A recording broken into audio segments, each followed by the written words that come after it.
And it's my pleasure to introduce to you this evening Matthew Magarey, the Marketing and Development Manager for the Credit Union Pageant Company.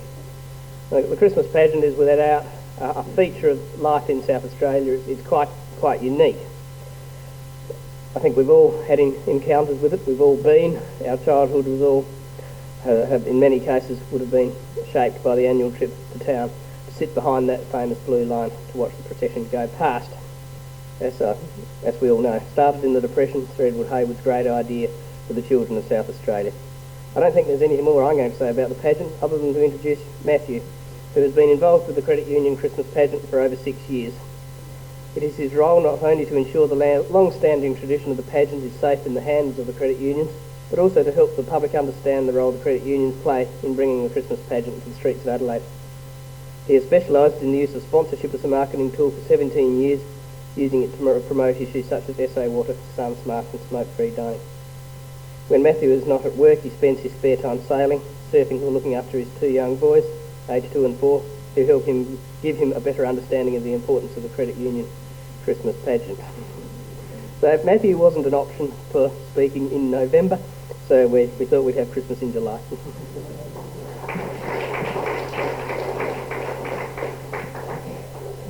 Thank you. I'm not a professional speaker, so if I start to waver away from the microphone and you can't hear me, if you can just give me a bit of an indication and tell me to get back to where I'm supposed to be, that'd be much appreciated, because I like to think it's fairly important what I have to say. Well, I think it's important, and I'm fairly enthusiastic about the pageant and what we've done with the pageant, so I'd like you all to be able to hear it. I'd be disappointed if you couldn't. So as I say, but just give me the word to get back there.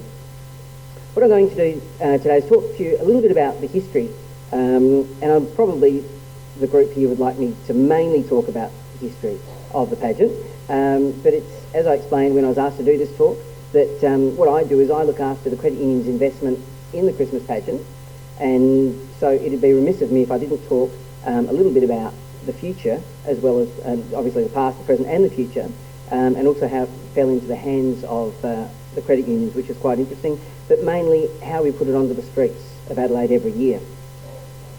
And it's something amazing. When you talk to, I've spoken to national marketing groups at conferences about the Christmas pageant, and usually something to do with how we've rebranded it or something, more on the marketing side of it. And when you talk to these people, you say, right, I'm going to start off by saying, who here's heard of the Christmas pageant? And in a group of 200, 250, you might have 10 people put up their hands, and you say, right, put your hand down if you're from South Australia. And then, most of them will be straight down. There might be 1 or 2, and then you say, all right, put your hand down if you've got a relative that lives in South Australia. And no one will have their hands up. It is absolutely amazing what a secret this is to South Australia. I mean, I think the South Australian Tourism Commission, who actually owns the pageant, the government of South Australia owns the Credit Union Christmas Pageant, one of their campaigns is Secrets of South Australia. So, obviously doing the job fairly well there. It is one of their objectives at the moment to get it known outside of South Australia, which is nice. They're starting to go into regional Victoria and New South Wales, trying to promote it as a destination and a shopping destination at the same time. But it's fairly amazing, because in South Australia, we all know how football mad, and those that haven't got the ear things in their ears listening to Port Power play Collingwood tonight, thank goodness. But for South Australia to get 450,000 people interested in one event that runs for 45 minutes on one day of the year is fairly amazing. It doesn't involve football. It doesn't involve football players or sports teams, and it doesn't even involve fast cars. It does involve cars, but they're not fast, that's for sure. And it's something that for generations people have been going to the same spot. It's something that's built up the tradition, as I'm sure you're all aware of. But people, I hear some fantastic stories that people come and tell me about how every year for the last 28 years they've been coming to this one spot underneath a tree, and every year they meet the same people that sit beside them, and they'll actually say, oh, Isaiah, what have you been up to this year? And for the hour leading up to it, it's a fantastic catch-up. They don't have anything else in common apart from the fact they come to this one spot and they've gone there with their children, their grandchildren, and continue to go, and it is a fantastic story. You hear from quite a few people. How did it all begin? In 1933, Sir Edward Hayward had been off to Canada and had actually seen the Toronto parade, I'm led to believe, and thought, what a fantastic idea. Can I bring this back to South Australia? And South Australia, obviously, at that stage, trying to shrug off the Depression years. Some of the more cynical might say it was really just a masterstroke of retail in trying to raise the morale of the South Australian people so they'll actually get out there and start shopping again. But, you know, I like to think that it was just a fantastic idea to bring back and entertain people. But not everyone has the same mindset as me. It was an idea of fairy tale and nursery rhyme, and that's what he'd seen and that's what he wanted to bring back. And that's very much the way it started and the way it still remains today. And it is one of the key objectives of the credit unions is to make sure that this tradition, the many items within this icon of an event, remain the same. We're still managing to keep some sort of a contemporary slant to it to keep the kids of today interested. It started in 1933 with 8 floats and 4 bands, and it was at 11 a.m. on the 18th of November in 1933, and today it has about 56 floats and 12 bands, 4 walking sets. And every year since 1933, except for 4 years during World War II, it's managed to grace the streets of Adelaide. Touch wood, the weather hasn't stopped it yet, and I know I'm taking a terrible risk saying that, but hopefully I'm all right with touching the piece of wood here. But in 1996, this fantastic event that we have was in danger of going to another state or just dying completely.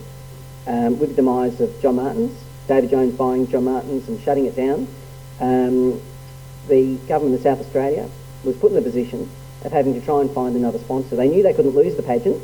We'd lost the State Bank and we'd lost all these sort of things, and they knew that it'd be just detrimental for the whole thing to fall down. I think the people of South Australia wouldn't have taken too well to a government that managed to lose the pageant. There was talk at the time that it was going to be sold to the Victorian government. So yes, it's a fairly scary thought. They had to find a sponsor that would not only pay the money, that was the easy thing. There are hundreds of sponsors out there that can pay money. But what they had to do was find an organisation that could fill the 1,000 or so spots within the pageant, and that would dedicate the time and efforts going to rehearsals and fittings and set up the committees and the boards and those sort of things to making sure that everyone's organised. And that's the hard side. Anyone can write a cheque. And it's quite unique, and it's one of the things I always ask, but if you are a member of a credit union, we say you are the people behind the pageant. Sounds a bit disjointed, but it's true. Because it's these 6 credit unions that came together. None of them could do it separately. But if you are a member of Australian Central Credit Union, Savings Loans Credit Union, CPS Credit Union, Power State Credit Union, or police, if I said police, or Satisfac, then be proud that you are really the people that bring the pageant to South Australia. Because as we all know, or you might know, that credit unions are member-owned organisations. So without their members, they're not here. They're not shareholder-owned organisations. And so you can be proud that the money that you put into the organisation is actually putting on an event for South Australia, which is pretty fantastic. Excuse me, I might turn the page. How do we get it onto the streets in Adelaide? It is an absolutely amazing workshop that just bustles for 50 weeks of the year. There's only about 2 weeks of the year that it actually stops. And it's something that I've always thought would be a terrific thing to be able to get people to go down and have a look at the workshop, how the floats are made, how the costumes are put together, and all those sort of things. But unfortunately, it's dangerous.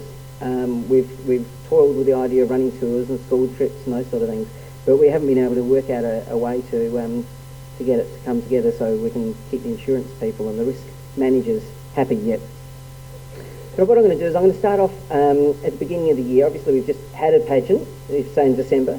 I start off in January and February and just take you quickly through how we're actually going to get the event onto the streets of Adelaide, because I think it's quite interesting how it happens. But in this January and February period, we begin with taking out floats. Always a really hard thing to think, now what are we going to get rid of? What aren't people happy with? The ones that are falling to pieces are usually the obvious ones that are requiring too much upkeep to keep them onto the streets. We start having a few planning days around that time, getting everyone together and saying, okay, how can we give it something fresh? How can we address what the kids are wanting to see too? Because it's funny, because we always get a lot of letters from adults saying, oh, I don't think you should have taken that out, or why don't you put one like this in, or something like that. And it's great and it's fantastic, because everyone is the audience for this event. It's not just for children, but really we try and put it together with the children in mind. And unfortunately, they don't write very many letters. And if they do, it's usually not too nasty. It's usually a letter of thanks or a really nice letter. And sometimes it's the nastier ones that you learn a lot more about the event. But so we take about three or 4 or 5 floats out every year, and so we've got to come up with the new ones. And that's done by just throwing a whole lot of ideas around it, and we always get the inevitable, where I usually go out to a country school, either up at Port Augusta or Mount Gambier or somewhere, and I ask a lot of kids, what would you like to see in the pageant? And they've come up with some fantastic ideas, most of them improbable or impossible, and then a lot of them are actually already owned by other people. And of course you can't, Disney, unfortunately, doesn't really want to see a float in our pageant, not without us paying a couple of $100,000 to buy the rights for it. So, so it does become quite limiting. But what we do is we come up with a few ideas, probably about 10 ideas, and we ask the artists to come up with just a bit of a sketch. And they come back with, after they've gone to the sketch stage, we might say, yep, like point out about 5 of them, and they just come back with a quick sort of watercolours picture saying, okay, well this is how I think, we could actually have a float, this is how it would look, and this is one that came in, I think it was about 2000, Boohoo the Jester, which they just let me take these ones out of the workshop. They don't give me the really elaborate ones, they don't trust me for some reason. But once they've come up with these, and we'll sort of say, okay, where are you going to put people on this? What sort of music are you thinking? What sort of costumes? And from that they go away, and which is fairly amazing. Once you've selected 4, this is Bruto, and Bruto does the rounds with me in my pageant van, and this is what they develop from that drawing.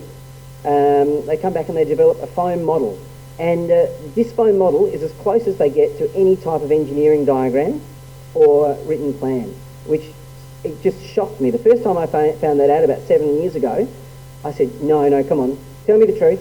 Where are your diagrams? And they said, no, this is it. And they sit there and the guys that make the floats, which are a fantastic band of people, they'll have him sitting on a pedestal just near him, and they'll just look at him every now and then, and they go, oh, okay. And they'll get back and they'll build a steel structure, or one out of wood, or one out of plastic, or whatever, however they're doing it. And at the end of the day, you could, if you put it so it was in perspective, you just say, that is amazing. It just looks exactly the same as that foam model. Unless there's some of the things that quite often come up aren't possible. The real Bruto, in his arms, he has 2 children sitting. So on the day, we have 2 children that sit in and get strapped into his chest, which is fantastic. But that's a group of people, these artists, that are a skill that we're very nervous about losing in South Australia, because there aren't many people around the world that would have the skills to produce a pageant float. To say, right, this is what we're after. We want something. How big is it? Oh, it's about 16 foot high. How long? 40 feet long, 20 feet wide. There aren't many artists that sort of go around producing that sort of thing.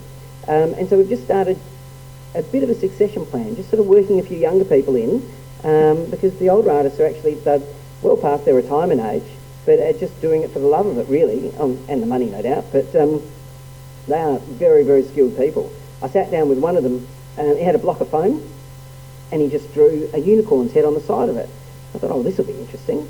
So I was just having a bit of a chat to him. Next minute, he's pulled out a very sharp, almost like a bread knife with a bit of sweep in it, and he starts just hacking into it. And within 15 minutes, he had the most fantastic unicorn head beside him, and I just looked in amazement at how skilled this person was. And he still had all his fingers, which was, to me, the more impressive thing, because I'm sure I wouldn't.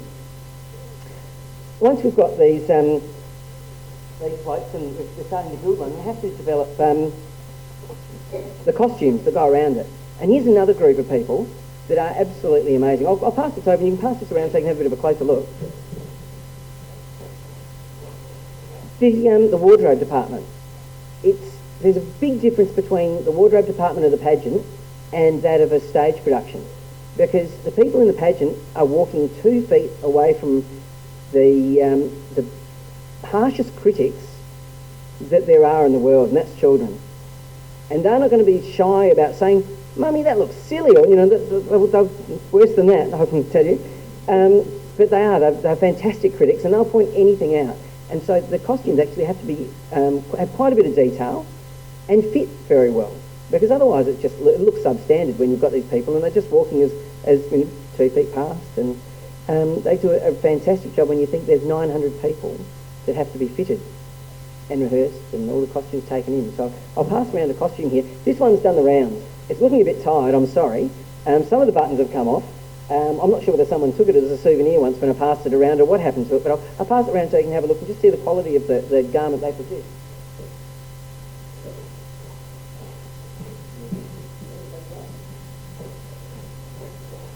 one of the biggest differences with the costumes is the credit union staff aren't quite the same as the John Martin's staff. I don't know whether anyone here worked at John Martin's but traditionally John Martin's staff were part-time, they were casual. They were doing it while they might have been going to university or had another job, and they were usually fairly young girls, and they might be an 8 or a 10, at the very most a 12 perhaps. And these days in the credit unions we have a lot more mature people, which I'm sort of being kind there. And one thing we've had to do is change, and also people in general are larger people, that people are getting bigger with each generation, and they've had to upsize, I think would be the kind way to put it, upsize the costumes. Now we're looking, instead of from 8 to 12s, more from 10 to 22s. To say, right, this is reality. Because one thing we can't do is not let people go in. If there's people that work within the branches that want to go in, we can't say, we're very hesitant to say, look, no, sorry, you can't. We even had a case where someone who was pregnant wanted to go in. So we had to actually change a costume to let this person, after advising them about what they'd be doing and all these sort of things, so it could actually accommodate them. But I believe the day before, she pulled out because of the heat. So it sort of made me feel a bit better that this person had actually been assessing it, and I was sort of hoping it wasn't going to... It's an issue that I wouldn't really need on pageant day, is childbirth. Add to the list. But these wardrobe ladies, they actually do make about 80 to 100 costumes a year. That's from scratch, so from the design, take it all the way through to the end. Because obviously they have to make not only enough for the float, but enough to accommodate all the different sizes as well. So someone told me in one of the, in a talk like this, that, and I didn't realise this, but the first few years of costumes were made by the people that wore them quite often. And they were actually made out of paper. And someone, I actually found this information out, and then I passed it on to another group, and they said, that's not possible. But there apparently was someone running around with sticky tape. And when they'd get torn, that they'd actually fix them up with sticky tape. And someone said to me that's not possible, because in 1933 sticky tape wasn't invented. Which is a bit of a curly one to throw in. But I actually went around, and the web was a fantastic thing. I found out that there was more of a masking tape invented. Not that that's interesting, but anyway, I thought it was an interesting piece at the time. To get all these people, these 900 people that we talked about, organised and fitted and get them into the right places. You think you've got an organisation, think about where the people and the different floats that we have and the different roles within the pageant. Who would you put where? Who would you put in a clown costume? And a clown that's running around and interacting with children? And who would you put in just a waving, an Alice in Wonderland, sitting back and waving? Because that's really what makes the event, is putting the right people in the right costumes and the right character.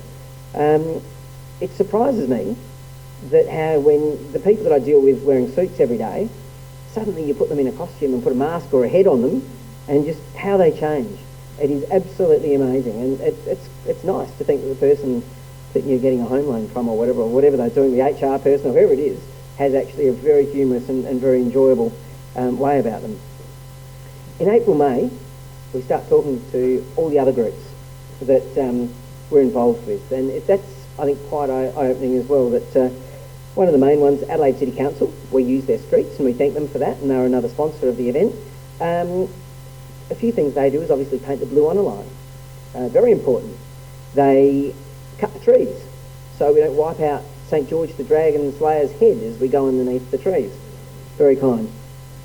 They turn the sprinklers off, which I'm just waiting for the day when they forget.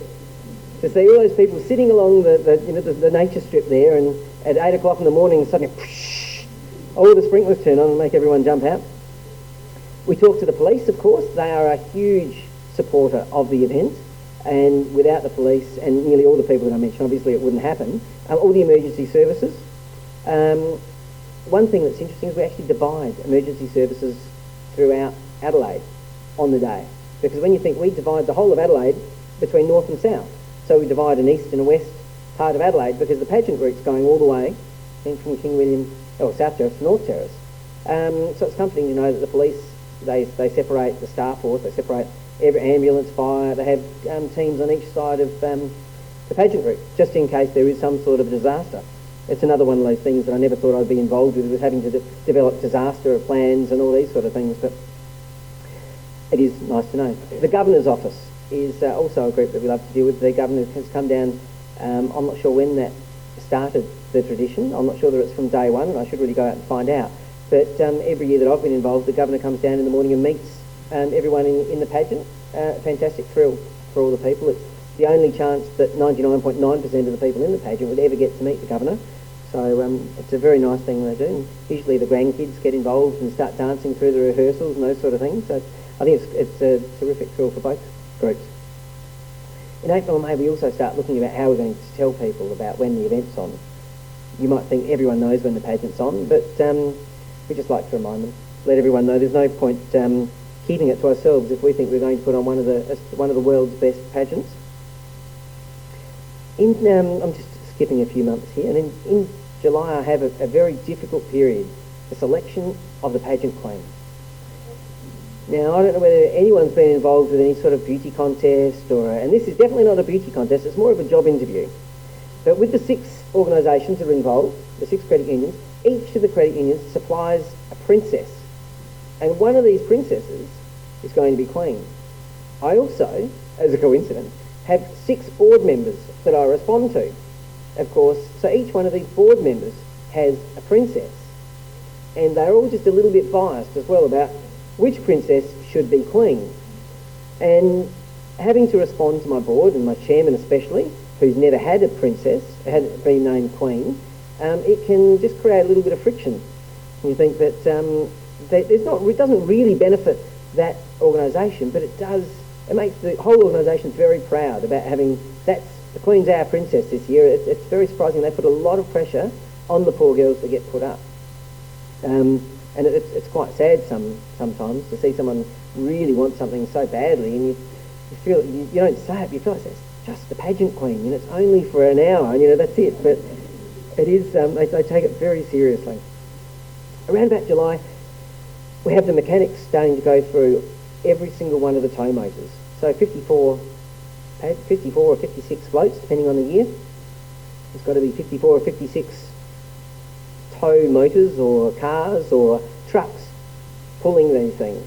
Now, some of them, well, most of them are older than I am.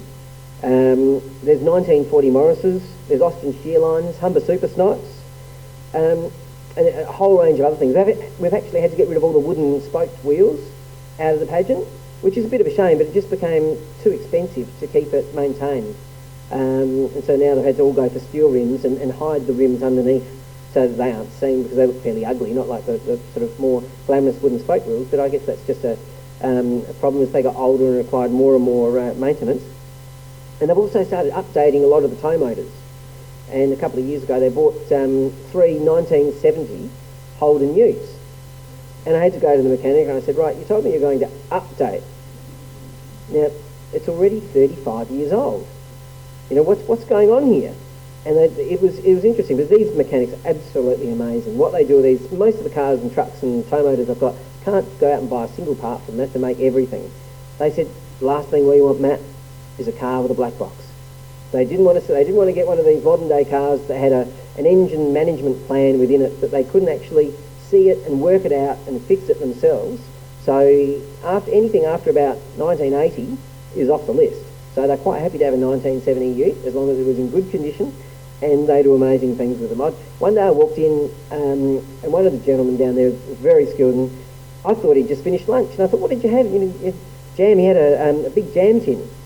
I don't know how many grams it is, whatever, one's about this big, and I said, what are you doing? You're cleaning up after lunch? He goes, no, just making a part. I said, well, what are you doing?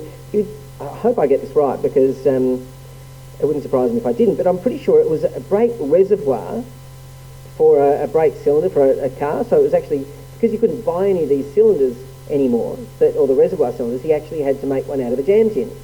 And it always worries me when I see the pageant go past. I think, I wonder which one it was with the tin.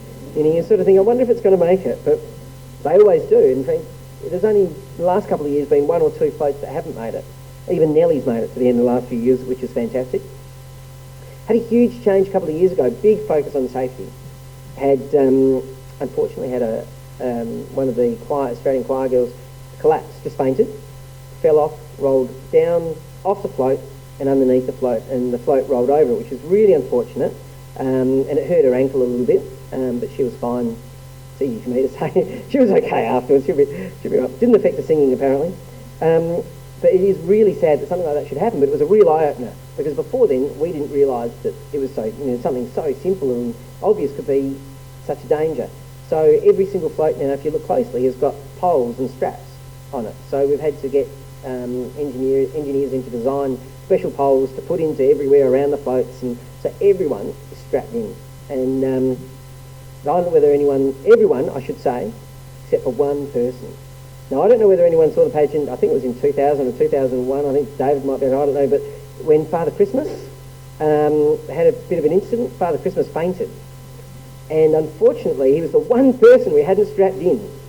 And, silky, lovely, nice silky suit. He's fainted, fallen forward, and slid out of his sleigh. 14 foot up he is. He's going straight head first for the concrete. And luckily, his boot caught on a piece of wrought iron. Wrought iron? Yes, wrought iron. And that's the only thing that saved him from going all the way down and hitting his head. So, but the parents and everyone really actually were fantastic, because they managed to keep the kids calm, who'd all seen this, and the last thing we want to do is kill Father Christmas. And so we've actually have a spare Father Christmas, or Father Christmas's helper, I should say. There aren't any kids in here, are there?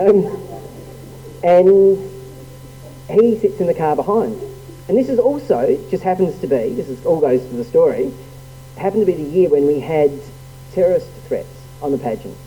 So we had quite a series. We actually had to get everything sniffer dog checked and all these sort of things around the place, because it was a ridiculous threat, but the police, as they say, have to take everything seriously. And so there was this Father Christmas. Never had to use a spare Father Christmas, and he was a joke of the pageant. I just get to sit back here and I just ride along. And every year his costume's sitting behind him ready to go, except this year. Someone had forgotten to put, and no one had ever given this much thought either, tall, skinny Father Christmas's outfit in the car with him. They'd forgotten the first year ever.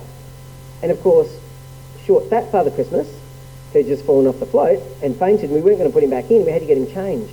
So we got the SES people to stand around, form a curtain of orange overalled people, and we stripped off short, fat Father Christmas and put his costume on tall, skinny Father Christmas. And if you look back at the videos, it's quite humorous. You can actually see that his costume's sort of finishing here and just a bit below his knees, and he wouldn't take his glasses off, wouldn't take his watch off, and all the sins of Father Christmas, we've always maintained the consistency.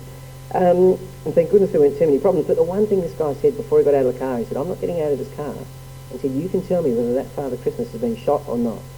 And it was just a very surprising thing to think that should go through someone's mind, to think that someone's going to shoot Father Christmas, the icon of the icon event, coming through, and he was wearing, of course, all red silk, so he wouldn't know whether he'd been shot or not, and apparently the way he went down. So anyway, there is sort of a bit of a nasty, serious side to Father Christmas, and luckily he was okay, and we didn't have any letters from kids saying that we'd killed him, and as I say, it was mainly thanks to the parents that were there that managed to keep all the kids, "Oh, look, he's all right, he's okay, he'll be ready to come on Christmas Day," and that sort of thing, so thank goodness.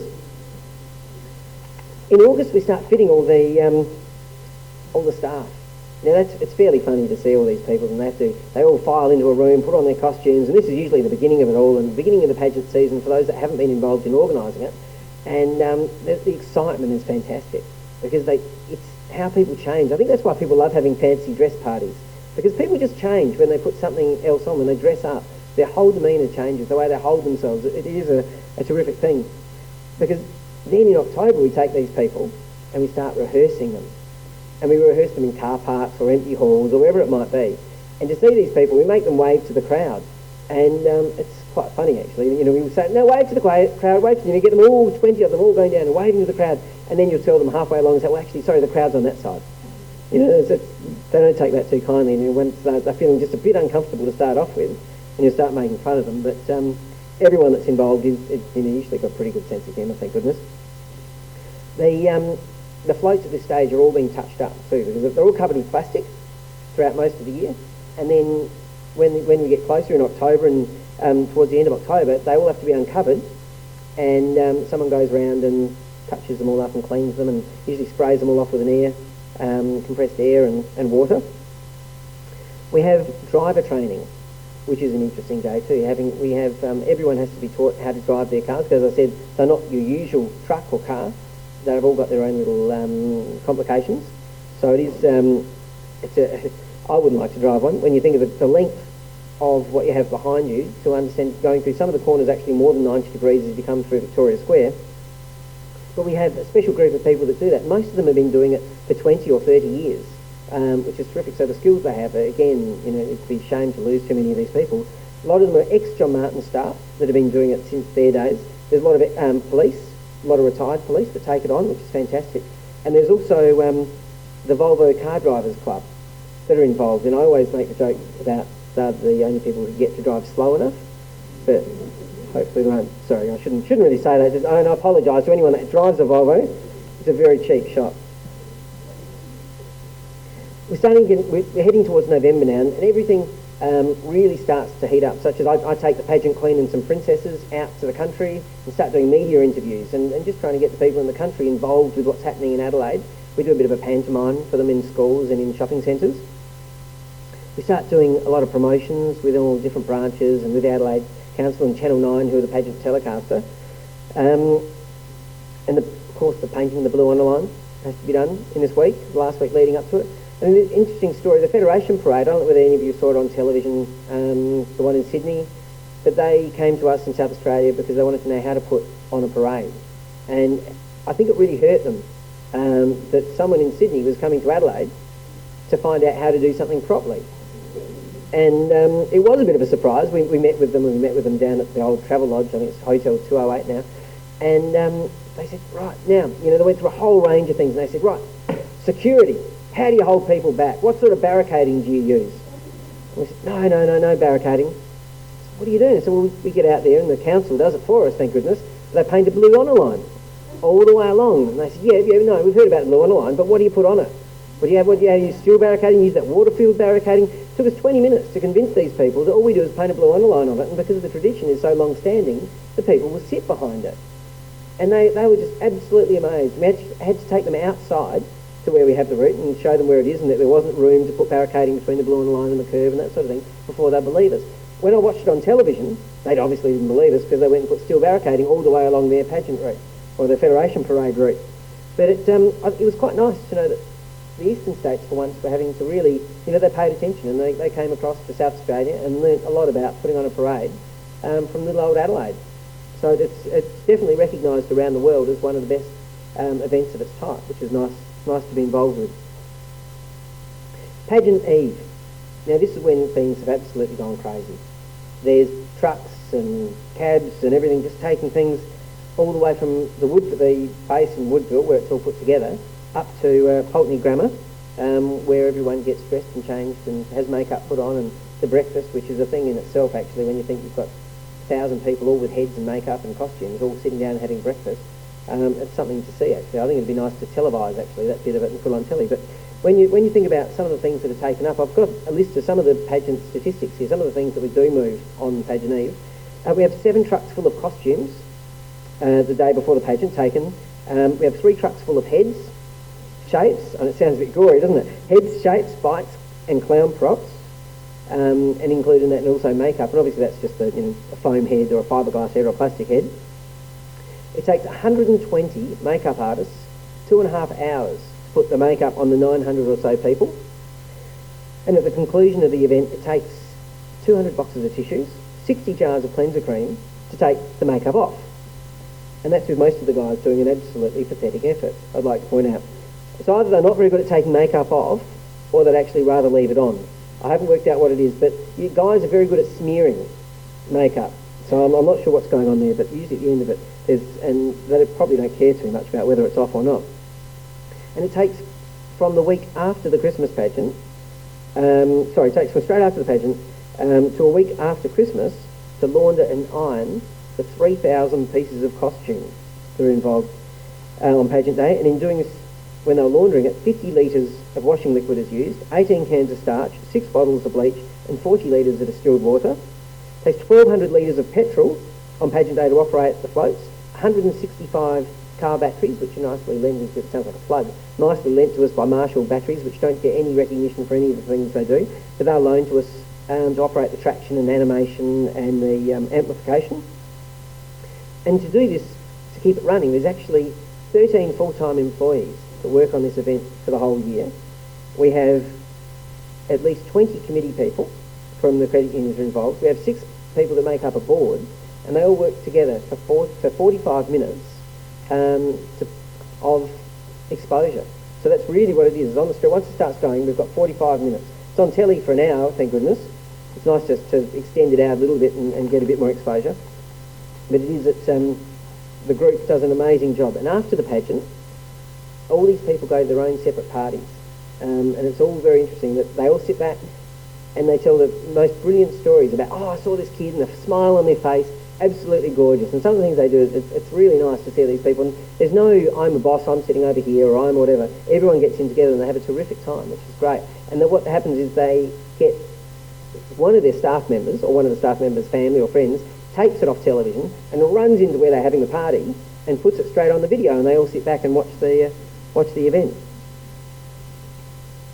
Yeah. So I'm just checking to make sure I haven't missed anything important. I hate to miss anything important there. Sorry, yeah, then all that, sorry about that slight delay.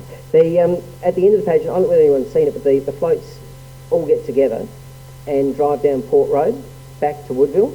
Now this is something that when they come up, I'm trying to discourage. I'm trying to break them up so they don't come up in one route. It sounds very nasty, and go down at one route.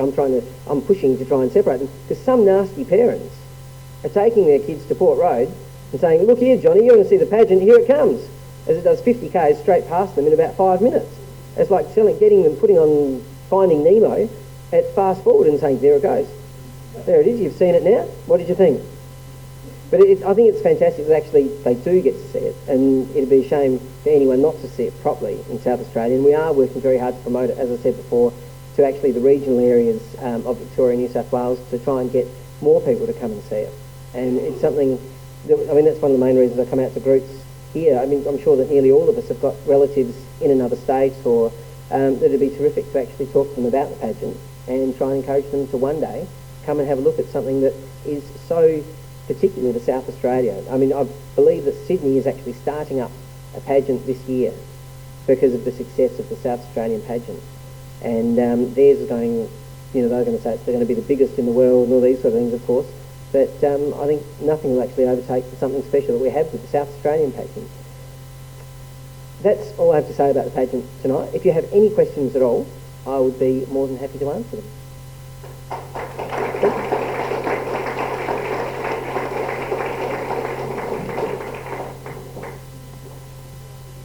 Yes, sure.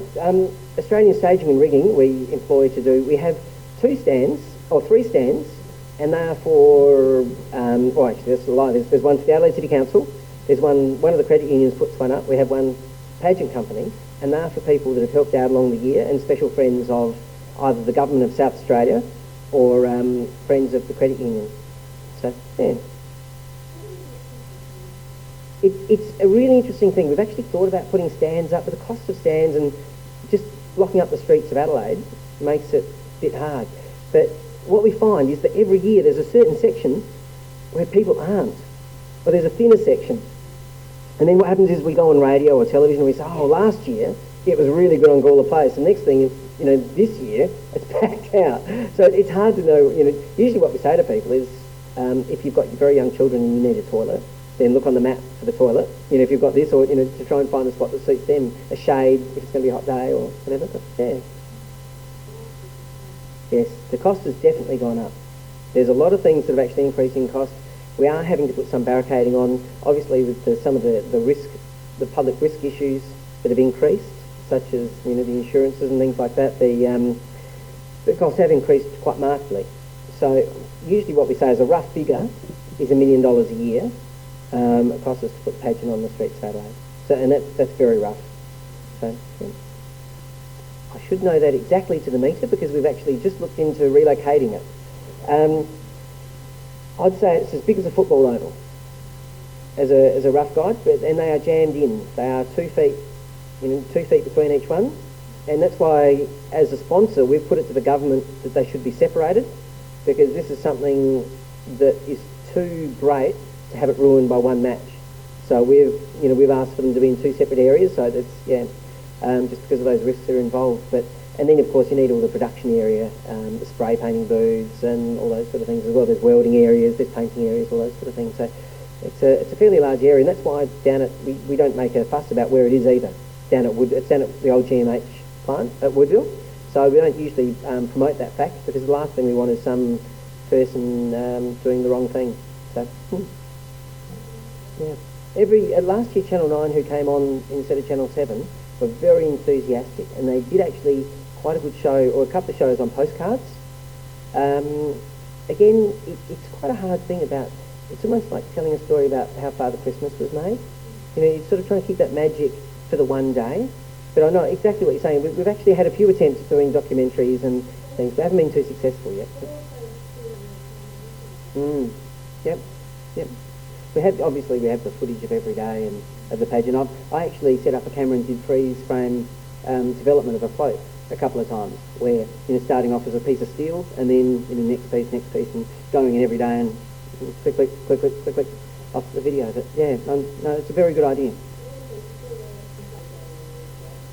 It actually was shown to, it was 600, or I'm not sure it was shown, but it actually was telecast to 600 million people around Southeast Asia. And I'm trying to think what the network overseas, but we haven't actually, that I know of, done that again. But I had someone did tell me about that a while ago. But I tried to get some information about it, but no one seemed to know much about it. Beautiful. Thank you very much.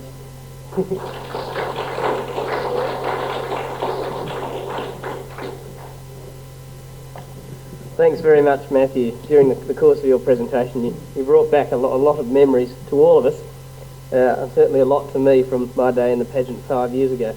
Your comment about what goes on at Pulteney is quite true. It would be fun to see, for everyone else to see, the progression of normal people becoming clowns, farmer boys and everything else. The breakfast was great fun, and I think it was probably one of the great days in the vice-regal year for Sir Eric Neal, who went along and was cheeky to pretty well everybody. But it just added to the fun of the day. That's the one thing you didn't mention.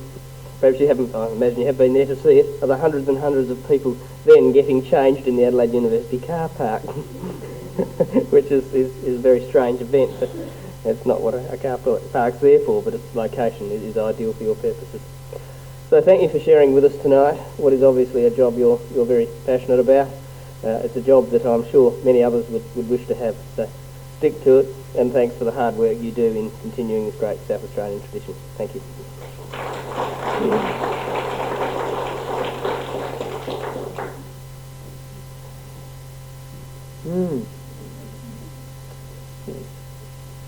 Any other questions?